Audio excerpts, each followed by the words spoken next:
আমি যদি পারতাম সকলের কাছে গিয়ে দেখা করতাম, কথা বলতাম। আসসালামু আলাইকুম। 1000 দিনের চ্যালেঞ্জের 18তম দিনে আপনাকে স্বাগত। আমার এই চ্যালেঞ্জটা হলো আমাদের ব্যবসার বর্তমান অবস্থান থেকে ঘুরে দাঁড়ানো। এর জন্য আমি সময় নিয়েছি 1000 দিন। এই 1000 দিনের মধ্যে আমাদের এই ছোট্ট হোমমেড ব্যবসাকে একটা কোম্পানিতে পরিণত করব ইনশাআল্লাহ। তো আপনারা অনেকেই আমাকে মেসেজ করেন, আমার সাথে দেখা করতে চান, কথা বলতে চান। আসলে এটা আমার জন্য অনেক বেশি পাওয়া। আমি যদি পারতাম সকলের কাছে গিয়ে দেখা করতাম, কথা বলতাম। বিশেষ করে এমন কিছু পজিশনের মানুষ যখন আমার মতো মানুষকে বলে তোমার সাথে কথা আছে, দেখা কইরো, এটা আমার জন্য অনেক আনন্দের। তাদের সাথে বসতে পারলে অনেক বিষয় জানতে পারবো যা আমাকে সামনে এগিয়ে যেতে সাহায্য করবে। আল্লাহর কাছে শুকরিয়া, আলহামদুলিল্লাহ, তারা নিজ থেকে আমাকে মেসেজ দেয়, দেখা করতে বলে। আমারও মনে চায় তাদের কাছে যাই, দেখা করি, পরামর্শ নেই, কিন্তু সমস্যা হলো সময় বের করতে কষ্ট হয়ে যায়। আপনারা জানেন আমাদের টিম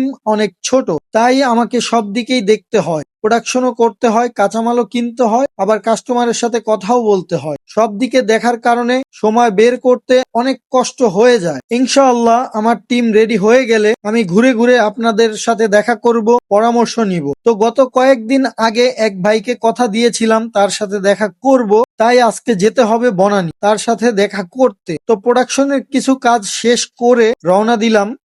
যেহেতু ওইদিকে যাচ্ছি তাই গুলশানের কিছু পার্সেল সাথে করে নিয়ে আসলাম, ডেলিভারি করে দিব। আসলে নিজের প্রোডাক্ট নিজে ডেলিভারি করতে অনেক ভালো লাগে, তাই 3টা পার্সেল সাথে নিয়ে চলে আসলাম গুলশান। কিন্তু গুলশান আসার পর শুরু হয় বৃষ্টি। আল্লাহর রহমত, কাস্টমারের বাসার নিচে গেছি তখন বৃষ্টি শুরু হয়েছে। রাস্তায় শুরু হইলে ভেজা লাগতো। তো একটা পার্সেল ডেলিভারি করার পর ওই বাসার নিচে অনেকক্ষণ বসেছিলাম। প্রচুর পরিমাণে বৃষ্টি হচ্ছিল। বৃষ্টি একটু বন্ধ হওয়ার পর আরেকটা পার্সেল ডেলিভারি করি। ততক্ষণ ওই ভাইটা আমার জন্য অপেক্ষা করছিল, তাই আরেকটা পার্সেল ডেলিভারি না করেই ওই ভাইয়ের কাছে দেখা করতে যাই। তো যাওয়ার পথে আবারও বৃষ্টি শুরু হয়, গাড়িও পাচ্ছিলাম না, তাই ভিজে ভিজে চলে গেলাম। ওই ভাইয়ের সাথে বিভিন্ন বিষয় নিয়ে আমাদের কথা হয়। ভাই অনেক ভালো মানুষ, আমাকে বিভিন্ন রকমের আশ্বাস দিয়েছেন সহযোগিতা করার জন্য। আলহামদুলিল্লাহ, এ ভালোবাসা পাওয়ার যোগ্য আমি না।